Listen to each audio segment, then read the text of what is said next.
Former FDC party president Mugisha Muntu has begun traversing the country as he seeks to consult Ugandans, barely after losing the election to Patrick Amuriat. Could the former army commander be seeking to rally a third force and reach out to the moderates on a deeply polarized political aisle? Is this likely going to gain support or to just empty rhetoric? On the spotlight is General Mugisha Muntu.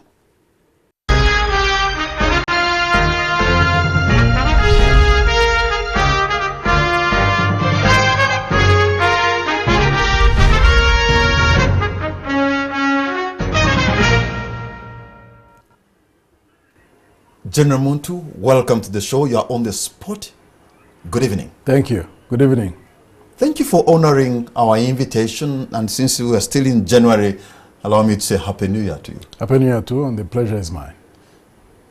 We have seen you in Hoima, starting what you have called nationwide campaign. But really, you've just started this nationwide consultation, really, after losing to Patrick Amuriat Oboy for the party presidency of the FDC. Then they will look at you and say, look at him. He's a bad loser. Well, I don't mind about that. It is something that I think that I'd have to bear in spite of whatever people may think. There are still certain things that we will have to do, as I indicated when I was giving my concession speech. Because when I gave my concession speech, I also indicated the number of contradictions that we need to deal with. It's the same statement that I gave when I was handing over to Honorable Amuriat Oboy early December. And basically what I'm involved in has got nothing to do with the victory of Honorable Amuriat Oboy or my loss, because I'm not contesting the election at all. I won an election in 2012, but we went through 5 years of heavy contestation, which caused us really as a party to almost get paralyzed and not do much. I would like us to deal with a number of issues so that Honorable Amuriat Oboy doesn't have to go through the same situation that I did. At least I've got that experience. I'm really hoping that the party leaders need to understand that. Because even if we remain together, but with unresolved issues. General Muntu, are you doing this for the party? Are you doing this for your party president or for yourself? Look, people may want to believe this or not, but I think if we resolve these issues, it will be good for the struggle in itself, in how to change the regime, how to manage this country better. If that was the case, it should have been sanctioned by Naja Nankumbi, by the party president, by the party structures. No. One, the nature of the consultations that we are conducting are beyond FDC itself. If anybody is following what is happening, the invitations we make are beyond FDC leaders. We invite FDC leaders, we invite movement leaders who are pro-change, we invite religious leaders, civil society leaders, business community, and people whom we think are opinion leaders. You are a former party president. Yes. You are stating that the things you are doing are even beyond FDC itself. Yes, of course. And yet you have not been sanctioned by the party. Well, clearly, you're out of the park. No, absolutely not. Absolutely not. One, I indicated to the party leadership that the consultation that we are going to make are going to be done in a transparent way. Even before I left the country, I went outside in early December. I had a meeting with Honorable Oboy, and I indicated to him that when I get back, I'm going to embark on that consultative process, which I had already informed them publicly about. Even when I wrote a letter asking for permission from police, not permission, informing them, because it wasn't permission. I informed the police, and by copy, I informed the party leadership as well. And as far as I'm concerned, that's satisfactory enough. Because even when I was a party leader, there are many activities that would be conducted by leaders of the party. And I never even at one moment questioned. I let it pass because I think, one, it's legitimate, it is healthy, as long as it is done in a transparent way, as long as it is done in a way that does not undermine anybody, I don't see any problem at all. You're a think, trained soldier. Yep. You're a general. Yes. You've heard of something called uncoordinated troop movement. Yes. If your commander, who is supposed to be a Muriat, yes. has not coordinated you are moving into Hoima, you're going yes. to clash. No, absolutely not. In fact, you are clashing already. Well, because I think of some people who are not maybe they don't have skills of leadership in how to manage issues like this. Even if there was discomfort, I don't think that the manner in which it has been handled in itself resolves the problem. If anything, it generates unnecessary concern. I have handled some of these issues before. When I was the party leader, let me give you maybe one example which is would be instructive in this situation. 7 months before we went for our election, I remember there were a number of youth, I think there were about 4, they went in the press, maybe even NTV may have covered them, saying that they wanted to go and gather signatures to impeach me. I remember the press rang me after that. I had no clue. I wasn't aware of the activity itself.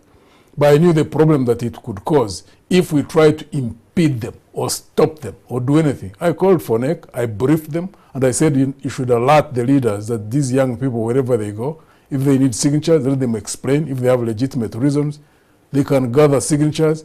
It will come back to the party, and then we'll now deal with that. It ended. They moved around the places where they did move. They never came back. Basically, maybe they didn't gather the signatures. But you can imagine if we had tried to stop them. It would have absolutely generated a lot of publicity and unnecessarily. I don't see any problem doing consultations. In the halls, you met them in Hoima, suggesting to you that you should actually start a party, your own party. And I never heard you come out categorically to say no. You know, there are many views. Why? Wherever we go, Hoima, where we went in Fort Potro, there were many views. Some were saying there needs to be establishment of a third force, as the people are saying. Others were saying, no, you need to stick within the party. Those of you who feel that there isn't enough space for the strategy that you believe in to be able to operate. Stick in there, resolve those issues, and continue moving. And I think that is healthy. My own hope is that the leaders in the party themselves should really feel comfortable about what is happening. Because at the end of it all, whatever we gather, we're going to discuss it with them. Because we really have 2 options. One, we resolve these internal contradictions, which didn't start now. We've been in those contradictions for quite a while, even by the time I took over as a president of FDC. And basically there are 2 tendencies. One, which says defiance is the strategy that should be used by the party because it's the only effective method through which we can take power. And then there's another tendency which says, no, party development, brand the party, build the party infrastructure, recruit leaders that are going to stand in different levels, mobilize resources, prepare yourself to overwhelm the regime through an electoral process. And within those, there are those who think it can only be defiance and nothing else. And then there are those who are saying it can only be party development and not defiance. But then there's also a third category that says both can work, but they need to be managed well. And we have not resolved that. And it keeps on, creating a lot of strife internally within the party. I can tell you that it has paralyzed the party because we spend more time in trying to engage in that kind of debate. It just distracts attention from doing any other thing that could make us effective to do whatever we need to do. Here is a politician, an individual, who has been talking about building institutional capability for quite some time. Now you're going out of your way to move on something individualistic. What a contradiction, General. No, it's not individualistic. Look, if it was individualistic, it would fall flat on its face. But the very fact that you go call people and they come, we don't give them transport refund as is popular with the workshops and conferences. They come on their own. they transport themselves, they come and listen, they offer their views. At the end of the day, we gather these views, and then we'll discuss with the party itself. I'm really hoping that the party itself should be interested in something like this. Why? We need to recognize that as a party, for us to be effective, we must contend with whatever challenges there are. When you hear, for example, about the third force, it is not us who will necessarily have to initiate it. Because if we manage to resolve the internal contradictions within the party and we move together, that does not necessarily mean that the third force won't emerge. If the objective conditions prevailing in this country are such that there is a comparison for a third force to emerge, it will emerge with other people. And the party itself should be interested in something like that. However, if we are not able to resolve our own internal contradictions, we could easily be part of those that would participate in sparking the views yes. and the voices I'm hearing from Najana Nkumbi is yes. that really you're not helping to build a party at this point in time. What am I doing? You're actually weakening it. How? Because what you're doing is not sanctioned by them. It's not accepted into the. It's not through party structures. You know. I don't know. That you're basing on your on the popularity you had as a party president. No. To carry on an agenda that has not been sanctioned by Patrick Amuriato Boy, your party president. How did FDC start? There were disaffected people within the movement. There were disaffected people in different organizations. There are those who had never joined politics, but they could not join existing parties. That means there was a vacuum at that point that had to be filled. There's a vacuum now. Just a second. There's a disaffected group that you want to lead. One step at a time. So we met, we discussed, we agreed, let's form a party. That's what exactly happened. We didn't ask for permission from wherever we were coming from. 2, right now, is there a need for a third force? It's being talked about.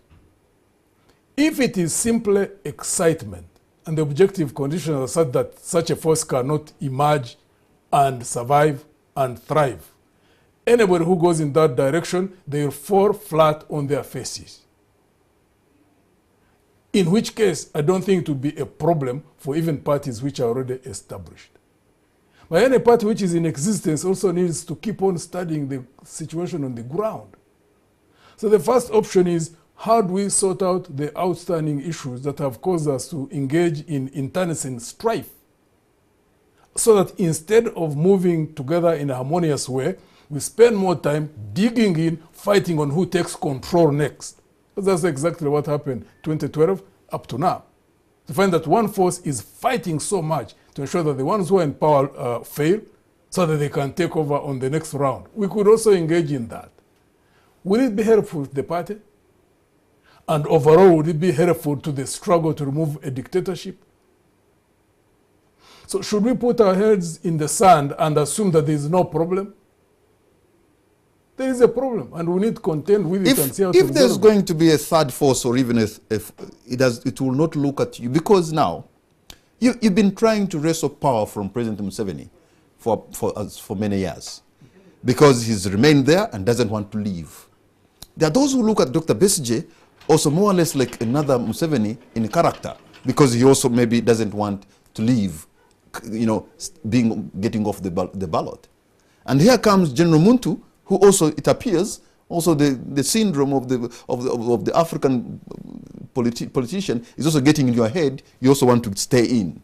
So I think the Ugandans are going to get so disappointed that you are more of the same. Anyway.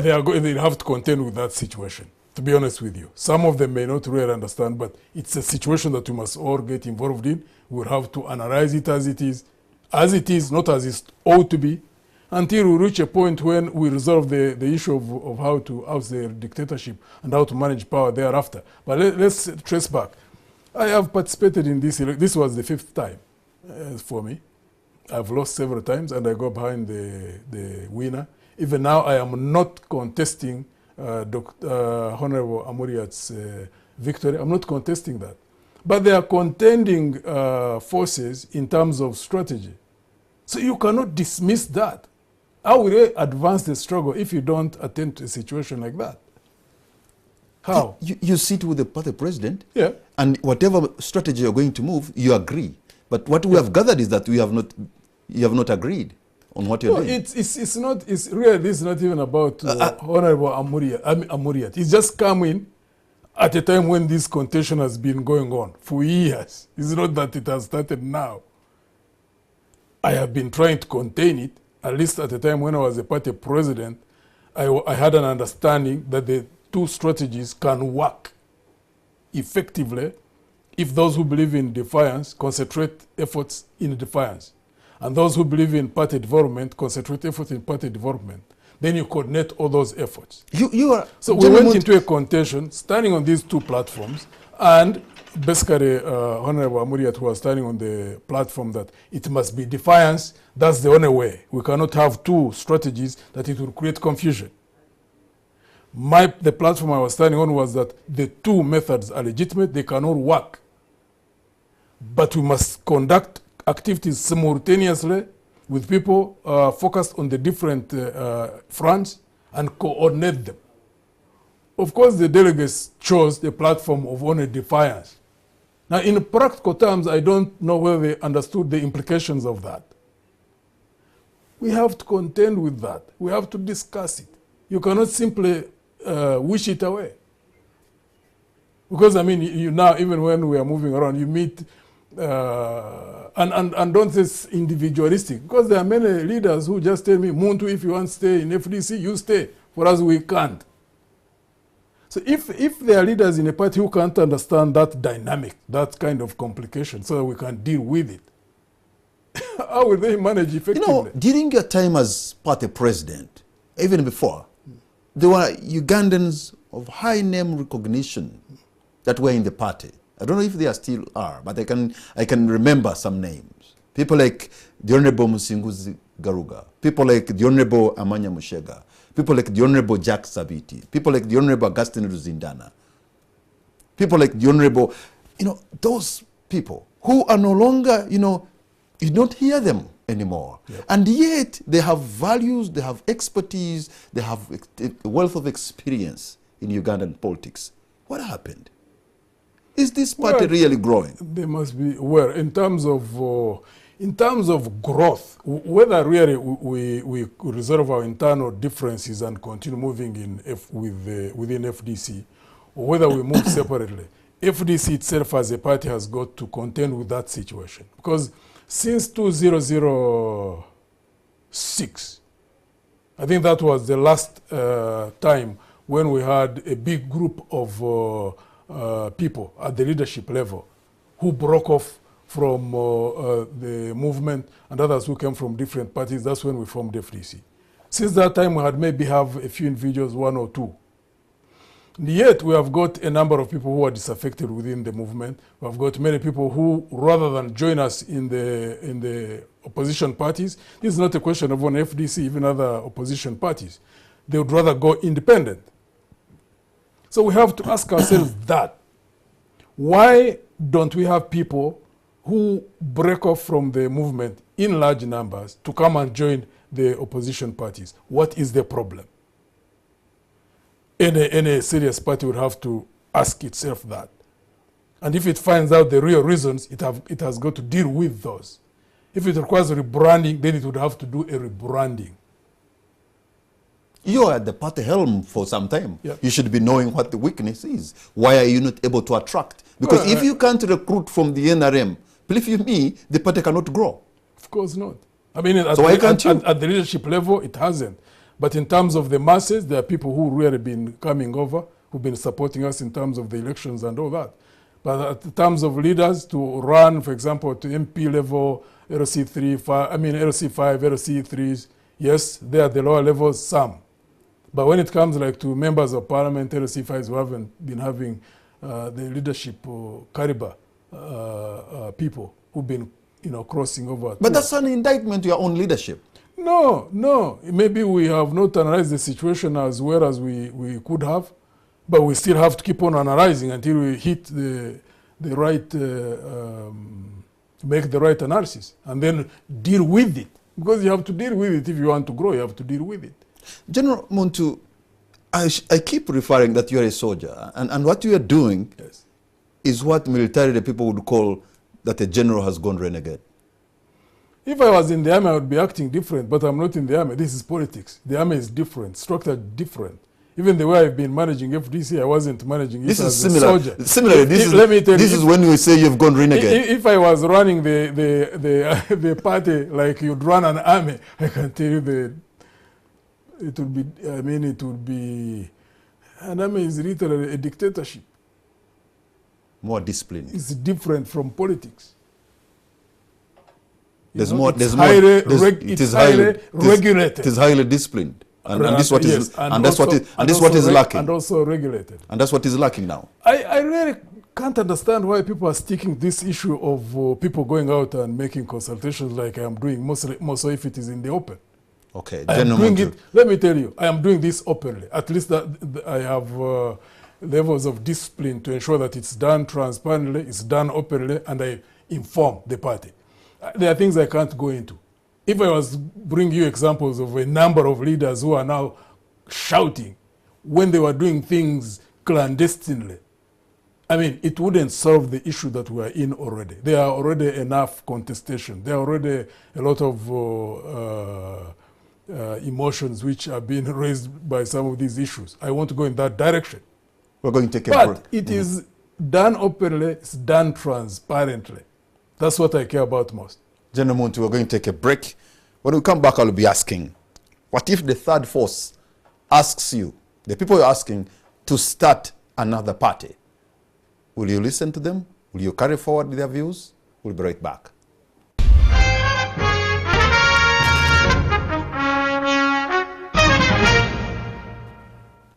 Welcome back. You're watching On the Spot. My name is Patrick Amara. My guest tonight is retired Major General Mugisha Muntu.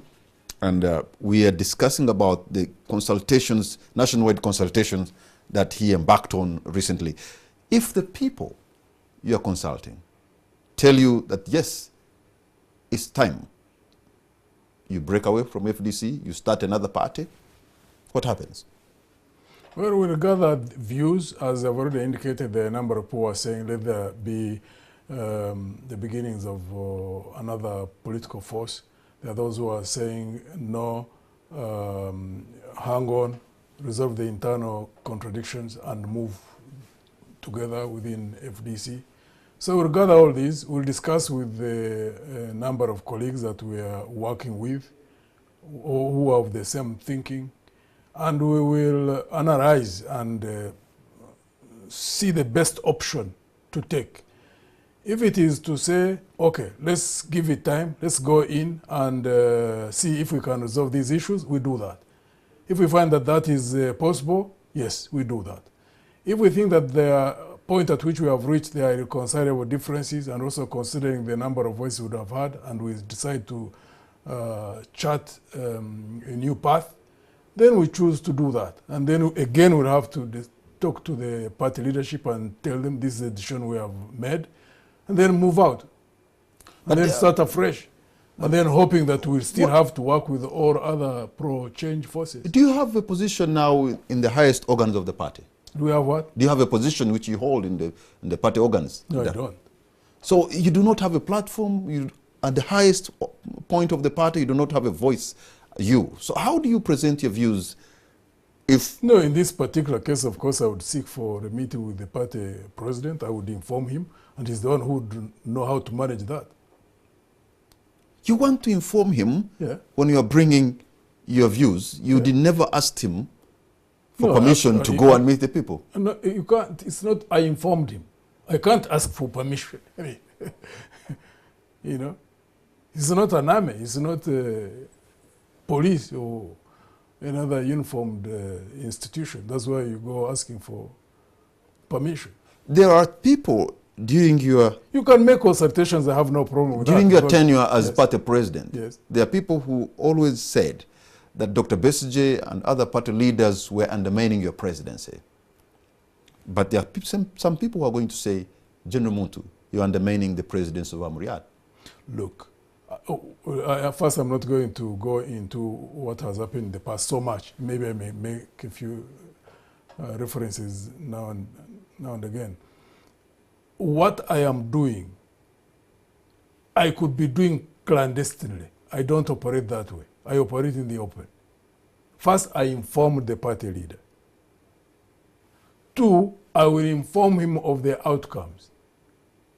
If I remained within the party and kept on ensuring that we do things that can paralyze the party, that's the only time when anybody would say I am trying to undermine Honorable Amuriat Tovol. We have hardly finished the elections. It's about 2 months. We'll have finished with our consultations within a month, and we'll have to make a decision one way or another. I thought that would be the best way forward, because if we make the decision to resolve the difference and move with him, I think they should really at least thank me for that. I spent 1.5 years trying to meet with the the team that we had contested with in 2012. I contested with Honorable Nathan and Ala Mafabi when I took the presidency in 2012. It took me 1.5 years to be able to meet with him. I met with Honorable Oboy a week after our elections, and I had a chat with him. I am trying to see if we can resolve this issue within 2 months after the election, so that we can either move together or separate. If we are to separate, it would be the inevitable situation, but it also give an opportunity for each side to go and do things the way it thinks best, rather than to say, let's get in there, let's paralyze him, fail him, and then we can take over. I mean, if anybody doesn't understand that whatever we are doing, either whichever way you look at it, is the best way to do things, I can't understand how anybody would be saying that I am undermining him. I seem to see that Yes. the Forum for Democratic Change now Yes. is super focused on a campaign called the Tovol. Where do you stand on this Tovol campaign? I believe in one struggle, many fronts. As many fronts as there can be. You subscribe that? Are you into it, the Tovol campaign? Well, I haven't, when it was launched, I was out of the country. I've not yet been, interacting with anybody to give me the details of it and see how it will operate. Surely So, you are an insider in the party politics of FDC. Yes. You should be knowing whether you appreciate that this is a good thing that perhaps will give you leverage. In if they get very well organized and put capability behind it, organizational capability, yes.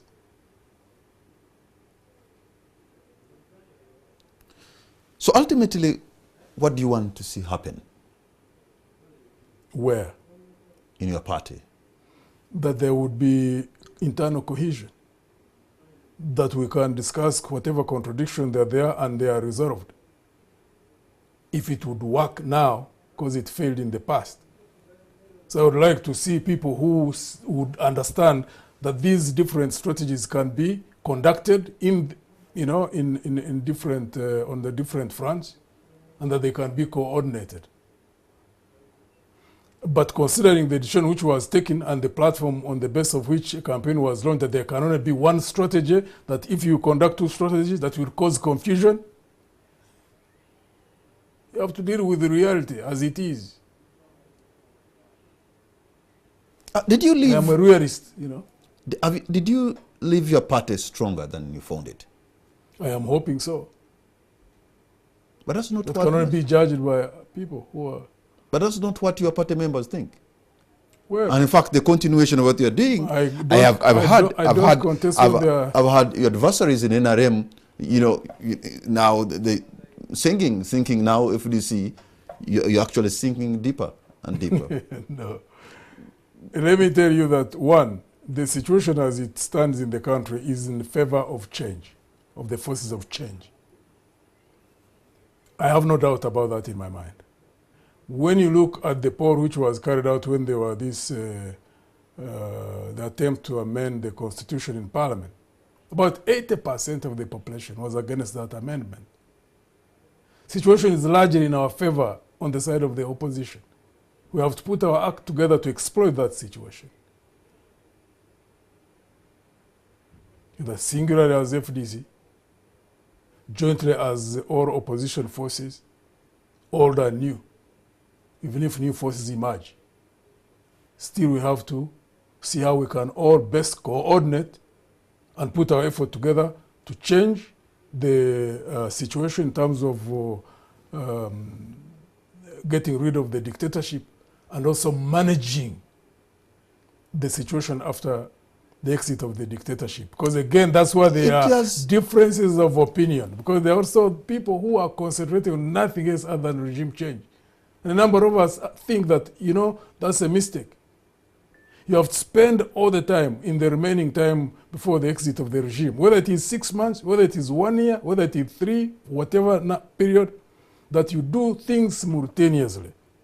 Work towards the change of the regime, but putting a lot of emphasis also on building the necessary capability to manage power thereafter. I hear people who say, no, don't waste time there. Overrun the regime, things will fall in place. I don't think like that myself. Again, you know, we have a difference of approach in terms of that question. But you know, when you look at your presence yes, in the country, in some places you're actually very thin on the ground. We have just finished a by-election in Ntungamo. Yes. Where were you? In fact, that is even backyard, your own backyard. Yeah. There was unfortunately, I was again out of the country. There was a by-election in Ushenyi the other day. Yeah. You know, performance was bad. And many other examples. So, and yet you say the country is ready for change. Yeah. You have not been able to leverage on that for many years. It has been ready for change for the last 5 or even 10 years. Yeah, so you will continue to say the opportunity is there, but you are not, opportunity will be taken by a prepared mind. Absolutely. But you're not prepared. Yeah, that's the whole point. See, that's why we must keep on finding out why is there a situation where the population is frustrated, where the population wants change, and we are not in a position to fully exploit that. We must ask ourselves, keep asking ourselves that question. In FDC, in other opposition parties. We have to. I agree with you. Don't you believe that if there's going to be a third force, that third force is not going to include the likes of you, the likes of Besigye, or the likes of President Museveni? Because if the Kasangati, you know, the by-election recently in Chadondo, is it Chadondo, that was won by the Honorable Sentamu Kyagulanyi, can show us anything? Because we saw NRM and FDC back different candidates, but they were beaten resoundingly by this young man. Then I think that's a pointer to the third force, and not you guys. To be honest, I have no problem with that. If a third force is emerged, whether with us or without us, if it can be effective, not only in terms of removing the regime, but also managing power well, breaking us out of the vicious cycle of bad governance for the last 56 years, so be it. Because what do we want? We want change and qualitative change. That's what matters most, regardless of whether we're involved or not involved. So you have people hurting, the economy is bad, youth unemployment is highest. In fact, I've been looking at the budget framework paper. The second biggest item on that is debt, servicing the debt. Not even repayment, but servicing the debt. Everything is sort of in your favor to convince Ugandans that, look, we need to rechannel the direction of our country. And it has been like that for some time. Yeah. And yet, you have not harnessed the opportunity before you to sort of start a groundswell movement or resistance of people so that they can follow. Because all indicators are, if you channel your energy well, people would listen to you. But what makes you keep failing again and again? Really, I don't want to go in that direction because I don't want to be accused of, engaging in a blame game. But I recognize that there are organizational weaknesses that we still have in the opposition. There's no doubt about that. So after you have made your consultations and perhaps you have brought your views to the party structures, do you expect them to carry them forward? And if they do not? I really can't predict how the leadership will respond. I can't predict. You went to the bush to fight for the liberation of this country. Today, you are at loggerhead with your former master. Sometimes, do you ever regret in having participated in this struggle? No. Change is a process. Even now as we speak, those of us who are in the opposition who are talking about democracy, equality before the law, justice, observation of human rights, freedoms and rights of people, we are not the first ones. There are those who fought against the British and took over after independence. And there are people who started contending for the very things we are talking about. We have not succeeded yet. And it's a process. There are people who look at this process in a truncated way. No, it's a continuous process. The different generations should keep on taking over one from the other. And we're just part of that. Even when, I don't know, where we would have reached, our own generation, maybe we would have fully succeeded in achieving what everybody has been crying for. If we do that, we thank God for it. If we don't, we must be aware that those who are coming after us will have to continue. It's inevitable. It's part of human progress. There are certain desires that people have, and they are innate within us.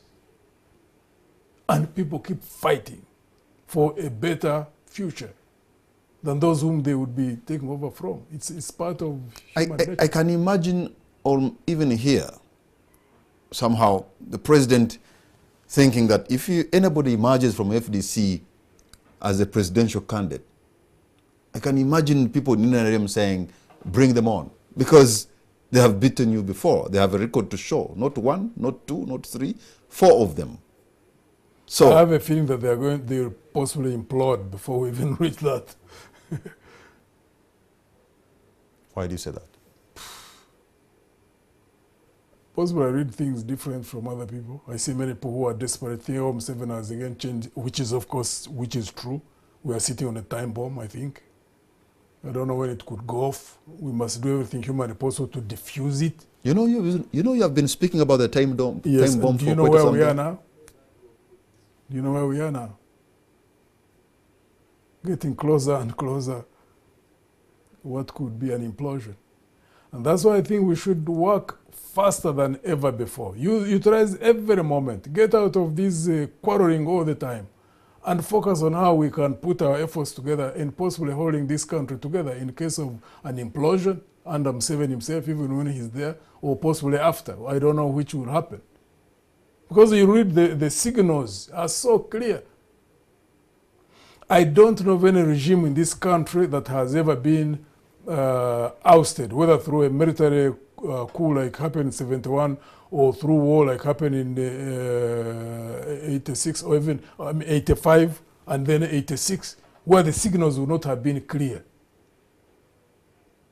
And there are things which change is inevitable. But people reach a point where they become so hopeless because they see things. And there's also the outcomes of a cumulative process. This regime has made so many mistakes. It's what they call a law of cumulative effect. You know, when you have a balance, these scales that they used to use in the past, you know, where you put is like a dish here, and then there is a weighing stone here. You can have a weighing stone of, say, 10 kilograms, and then you pour either salt or sugar here. Initially, they pour in, you know, in cupfuls. And at the initial point, you don't see any movement at all. You put 1, 2, 3, 4, and then when it's about to reach the 10 kilograms, you see the balance starts shifting. At that point, the pouring in is in very small amounts, and then the balance shifts. So many mistakes have been made that we've reached a point where anything small can tilt the balance. But people at times don't realize that. I mean, look at what happened in Zimbabwe. Completely the whole country taken by surprise. Why? Because the president just made one wrong move that sparked off the internal contradictions, and the next day he was out. Yeah, but it was out, but it's more of the same that continued in Harare. That's the whole point. each country has got its own dynamics. The way it happened in Zimbabwe may not necessarily be the way it happens here. And that's why we who are in the opposition must be very, very careful, in the sense that we must use every moment, utilize every moment to build our capabilities. You never know. You may find we might be the only force at some point that can hold this country together. I don't know. So but now, the most important thing is to be prepared sufficiently to deal with any situation of whatever nature it is. I mean, the first president of Uganda, I think, was Frederick Mutesa, was deposed. Milton Obote was deposed. Idi Amin was deposed. Yeah. Professor Lule was deposed. Godfrey Benaisa was deposed. Yes. The Presidential Commission was also deposed. And Obote was deposed again. And then Otua. Olutua was deposed. Yes. Is it likely to be the same story for President Museveni? Who knows? That's why we have to keep prepared. All the time, you know, every minute that passes, that I keep telling colleagues, and this is my honest opinion, that there's possibly more challenge in how to manage this country even after the exit of General Museveni in whatever way than even the ousting of him. And two, when you build the capabilities that put you to a point where you can manage the country well, those same capabilities are the ones that can be exerted on the situation to oust a regime. There's no contradiction. But maybe it's a problem of comprehension. I can hear some Ugandans telling you that, look, there is a timetable and a constitution. Yes. A timetable for presidential elections and a constitution through which it can be done. Yes. Why don't you use that? Yeah, if things are working normally. Why have you failed through that? If it's a normal situation, yes, things go according to timetable. But if there's an abnormal situation, at times things happen outside that time, framework. I mean, look what happened in Zimbabwe. I think they were heading for an election, I don't know when, but suddenly there's this change. You keep talking of an abnormal situation. There's, Yes, there's a government that's running. It's about even to give a budget to Ugandans.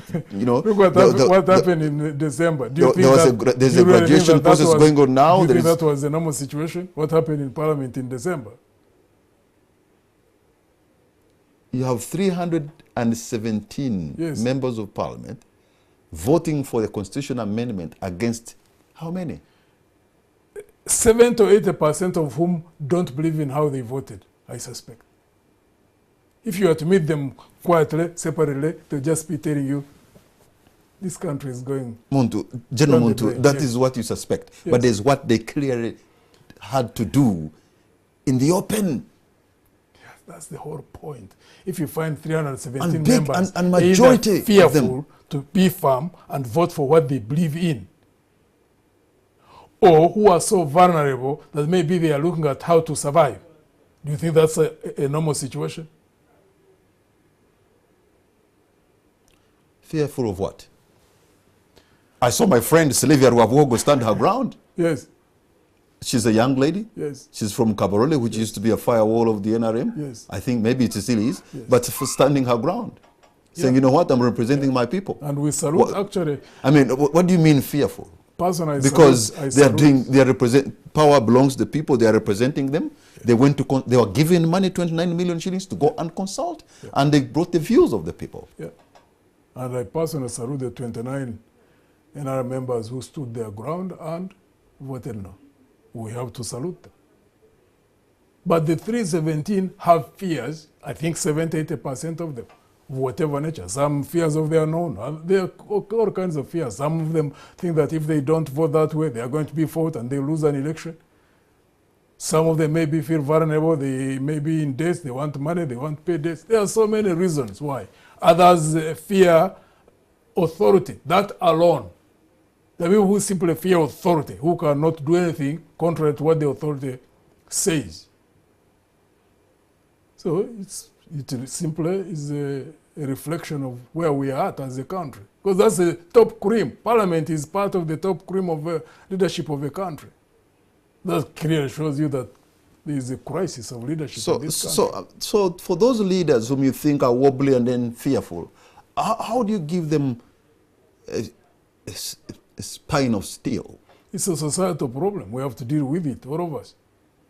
There must be a lot of work, a lot of mobilization, a lot of organization, a lot of training, a lot of sensitization to raise the political consciousness of people.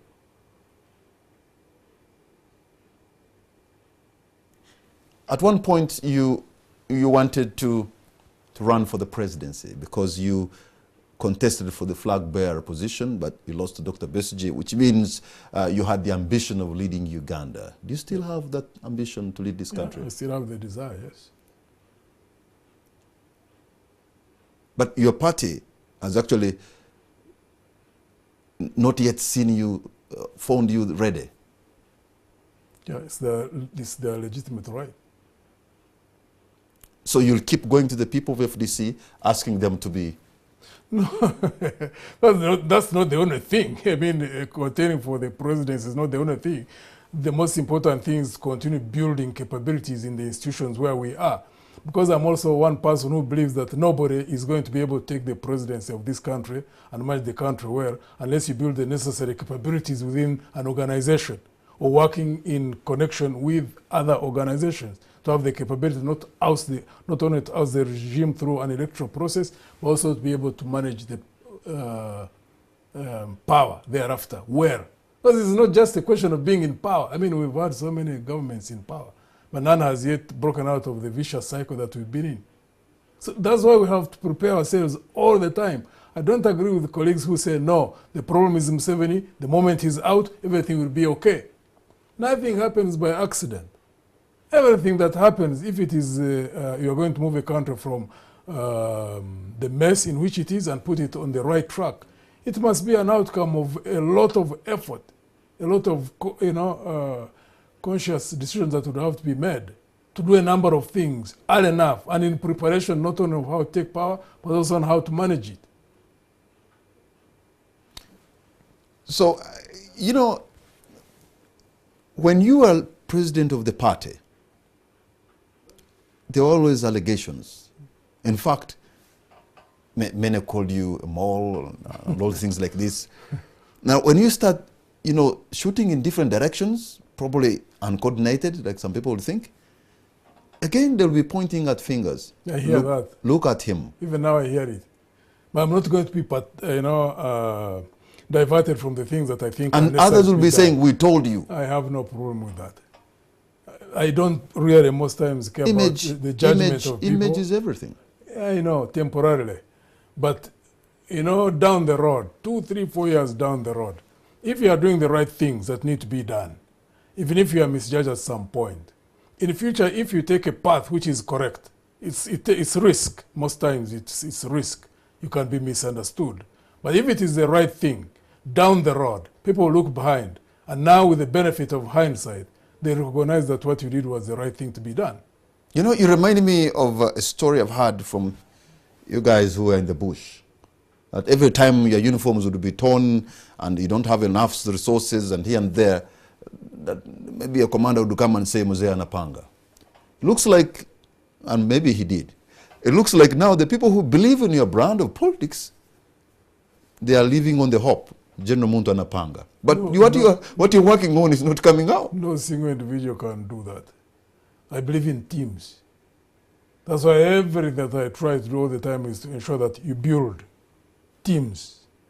You recognize people who are of the same thinking. And then you work together in a coordinated way to advance whatever cause you are advancing. Can't depend on an individual. An individual today is alive, tomorrow someone is dead. And then what happens? Everything that you are doing ceases or what? General Muntu, we're going to take a break. When we come back, I'll open the lines so that the people of Uganda who are watching tonight will be able to contribute to this discussion, either ask you questions, maybe agree with you or disagree with you, but that will be their moment when we come back after this break.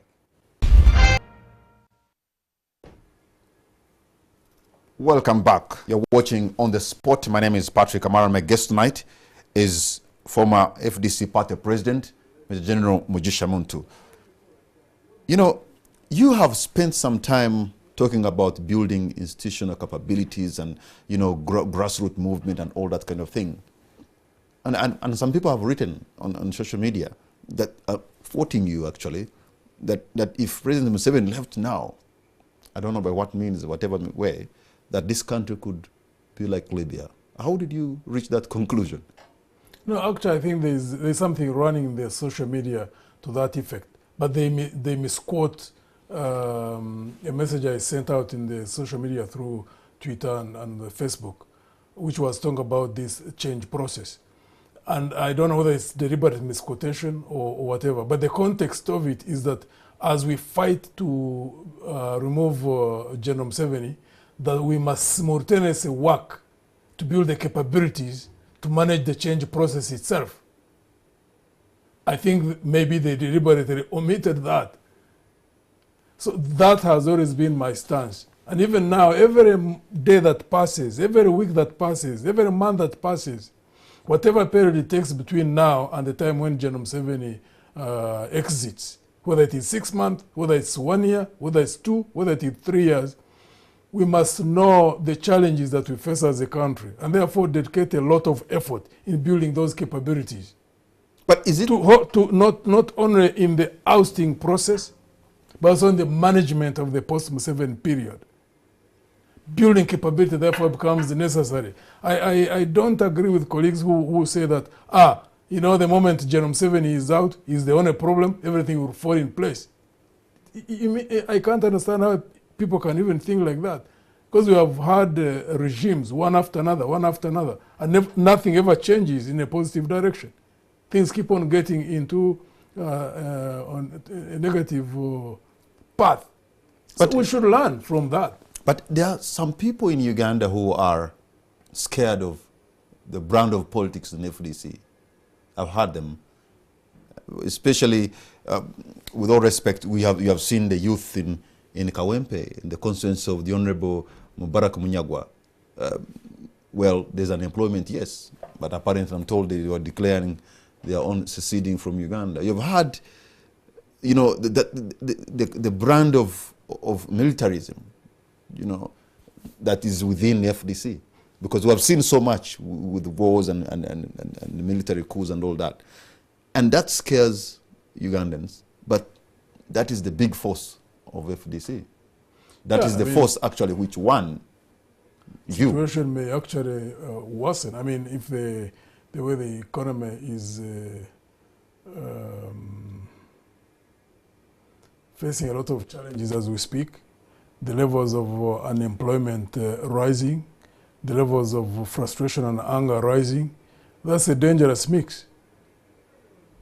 And who knows what the outlets could be for that kind of frustration. So the fear that we could go a Libya way, maybe, God forbid, but the fear could be rooted in the things that have been happening. The killings of women in Entebbe, the murders of the Muslim clerics, the declaration of something called Yira Republic, the people talking about the Nile Republic. You have seen the youth in Kawempe trying to secede. Doesn't that point to a future that can be chaotic if we're not careful? Well, of course, there's that possibility, and that's why ourselves, the leaders in the opposition, and the leaders of religious institutions, and other opinion leaders in the country, that's why we have to ensure, one, not to lose hope, not to be frustrated. Leaders can't afford to be frustrated. However precarious a situation might be, however dark a situation gets, leaders are supposed to keep seeing light within darkness. And that's the way you can create hope. You don't want to reach a situation where when more and more people get desperate, when like the unemployed youth get to a point where they can move in any direction, and the leaders also fall into that kind of situation. If that happens, the possibilities of a country falling apart becomes quite high. But we don't want the country to go in that direction. We want to see the exit of a dictatorship, but also hold the country together, maintain stability, and work towards reversing the situation to normalcy. And that's the burden that leaders have got to shoulder. So we can't afford to become desperate at all. If people are in a leadership position, the whole purpose of leadership is to look beyond the immediate situation and therefore create hope. And if you have many leaders operating at that level along the same thing, and you are coordinating and you are speaking from the same platform in one voice, then that creates hope. So that even in a situation of crisis, you walk the country through that crisis back to normalcy.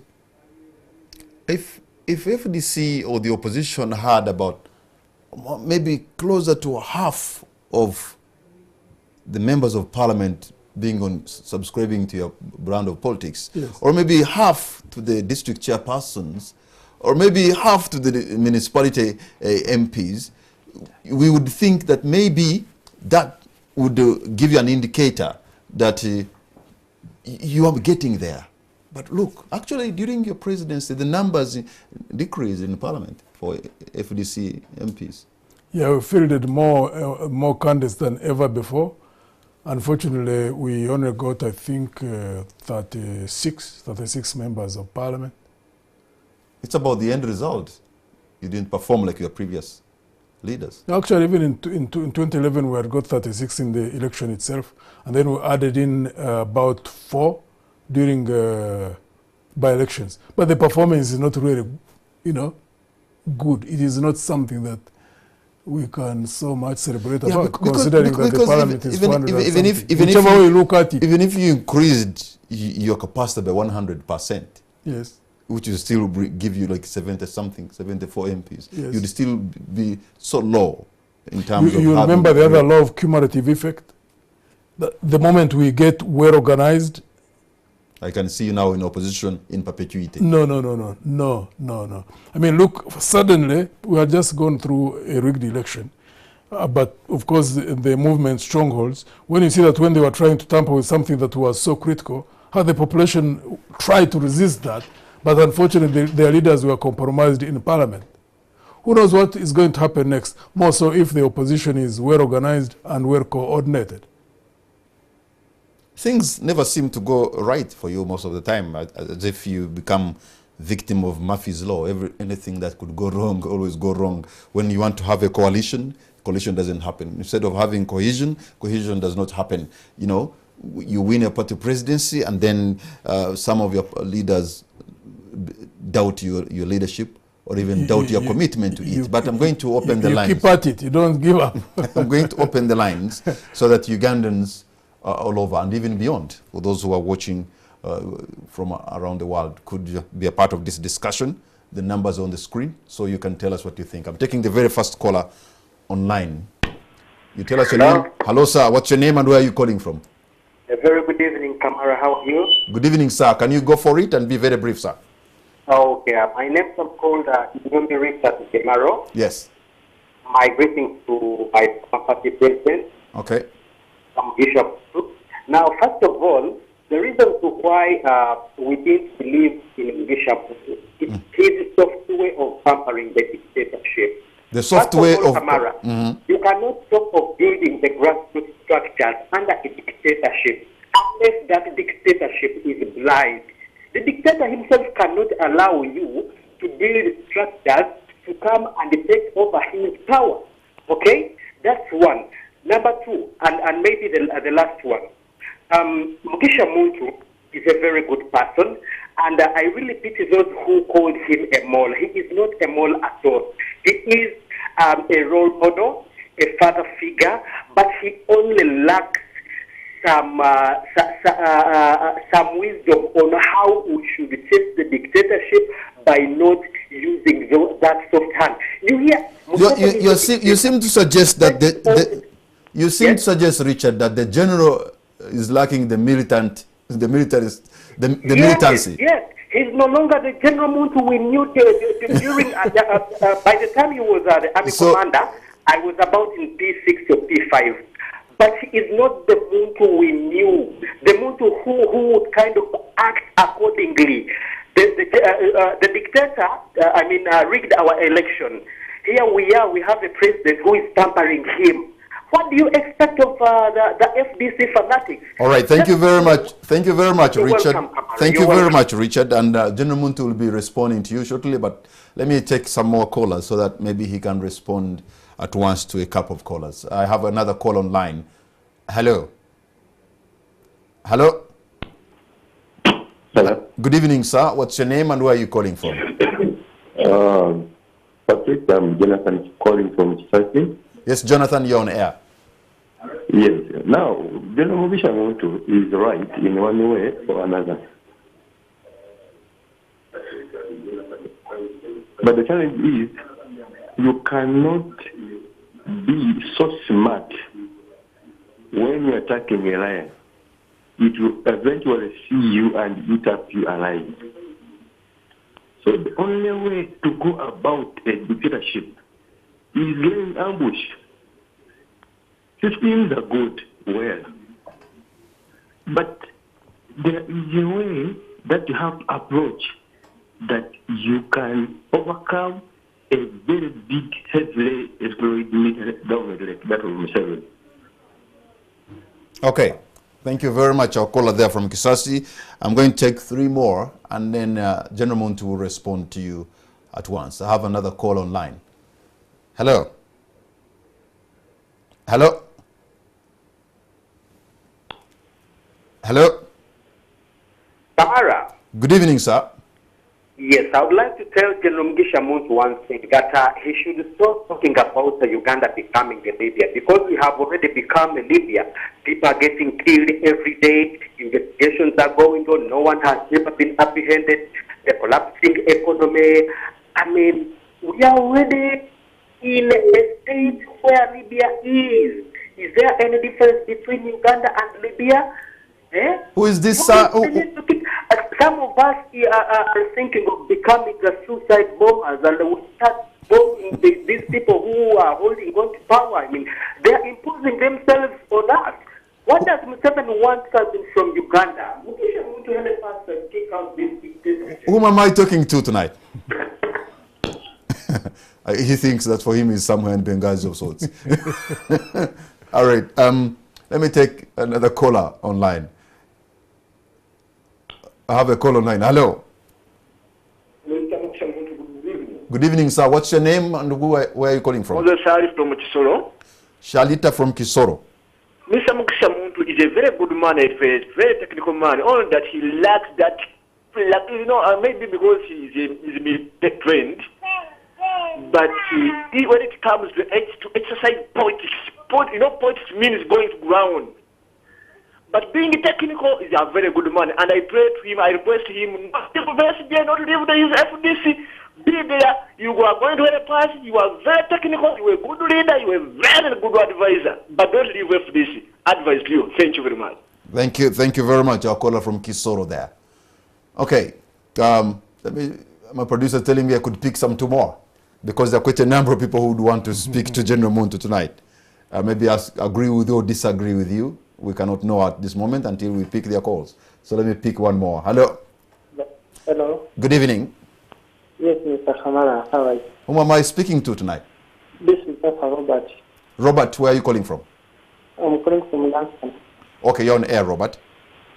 Yes, I would like to request Mr. General Mugisha Muntu to remain in left, because for us, we the young people who are in left, we love him so much. We shouldn't create another third force. That's what we expect from you, Thank you very much, Robert in Nansana there. And the last caller. I'm sorry I can take all of you, but let me just take 1 more and then want to respond. Hello? Hello?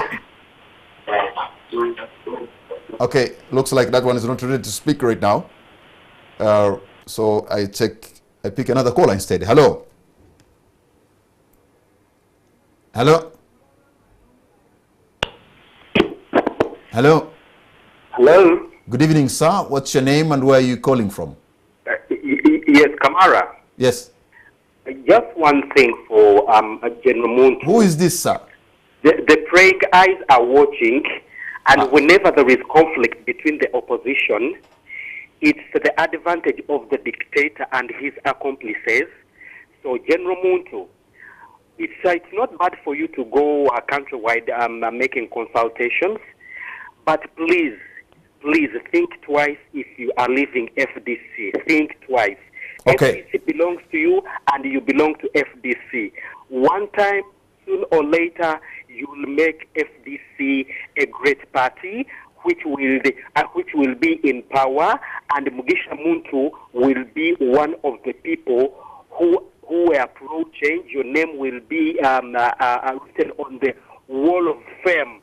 Please, don't leave FDC. Whatever you do, okay. You have made your point, sir. Thank you very much. And I'm not going to take any more calls right now. So I let Honorable General Muntu respond to some of your concerns, and which will be bring us to the end of the show tonight. The first colleague who I think called was talking about, I keep hearing people who say, don't use soft methods, you can't remove a dictatorship that way. And basically, those are some of the contestations from within the organization itself. They keep saying, in fact, some of them go the extreme and say, Muntu and his group just want to massage the dictatorship. To me, I really wouldn't have a problem. Those who would want to use a method of civil disobedience, I have no problem with that. I also have no problem in those who want to build the organizational capabilities, be able to wrest power out of General Museveni's hands through an electoral process. None of the two has worked yet. And I have no problem with that. It shows that there are still weaknesses at the organization level in both. And that's not my biggest problem. The problem is when people say it can only be this and not the other. That's what causes contestation and generates conflict and strife within the organization itself. What perturbs me, or what kind of beats my understanding, is why people who want to use defiance, why they don't concentrate on that without necessarily have to contend with the others who are using a different method. Why those who are in party development don't concentrate on that without having to contend against the defiance group. Because the contestation between the two of trying to say, this is the only one which works, that one doesn't work. Why would you have to care about that? Whatever will work will work. Why don't you concentrate on what you think works without caring about the other one? We have failed to resolve that. Because they think you're spreading yourself thin on the ground. It's exhausting. It almost causes frustration.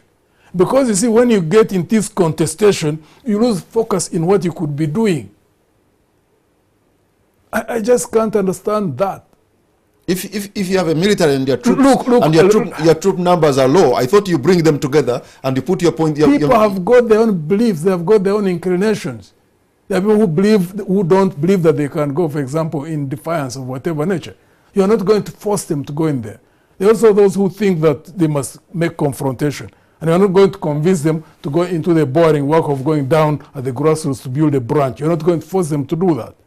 So why don't you let them, or create the conditions for them to focus in the areas where they think they can perform best, but without them turning around and going into contestation? That's what creates strife. And that's what we are sucked into. That's why we are saying, if we can resolve that, then we move together. If we can't, separate. You know, there is a, I don't know whether we have enough time.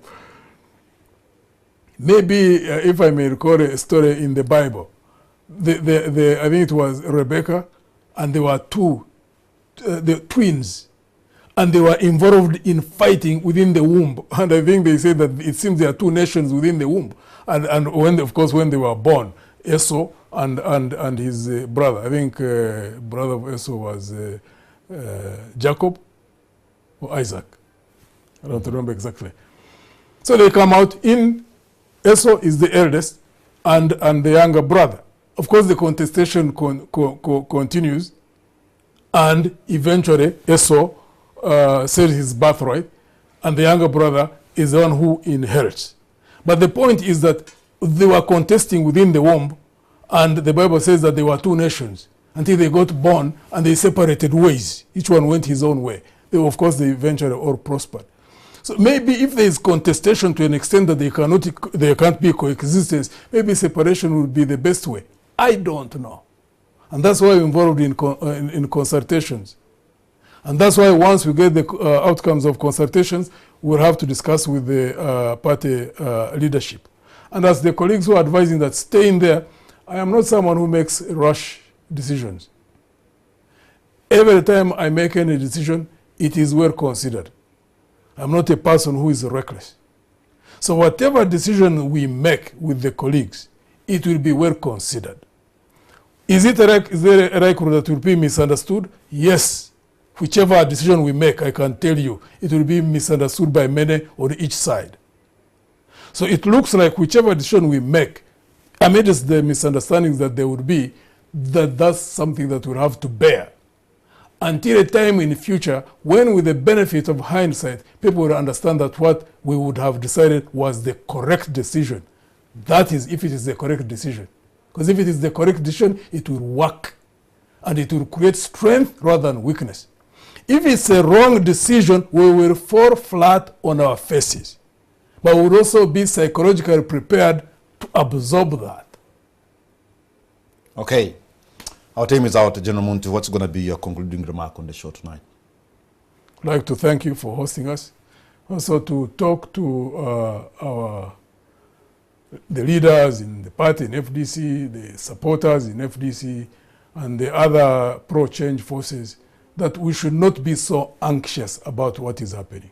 That as leaders, as people who know that there is a burden that we are carrying, who want to engage in a change process of removing the dictatorship and managing power well by bringing out of the vicious cycle, that we have got to focus, contend with the situation as it is, discuss all the issues which are in contention, resolve them calmly, and make whatever decisions are necessary to be made. And I pray to God that He'll give us the wisdom to make the right decisions. Thank you very much. General Mugisha Muntu, you have heard him there. He's speaking with the calmness and the precision of a general. So let's see where this goes from here. And I'm sure he'll be coming to a town next to you, or maybe a town hall next to you, or a district. Probably you'll be able to listen to him and make your own views and make your own conclusions about his agenda and the agenda of where Uganda could be going. Good night, and God bless Uganda.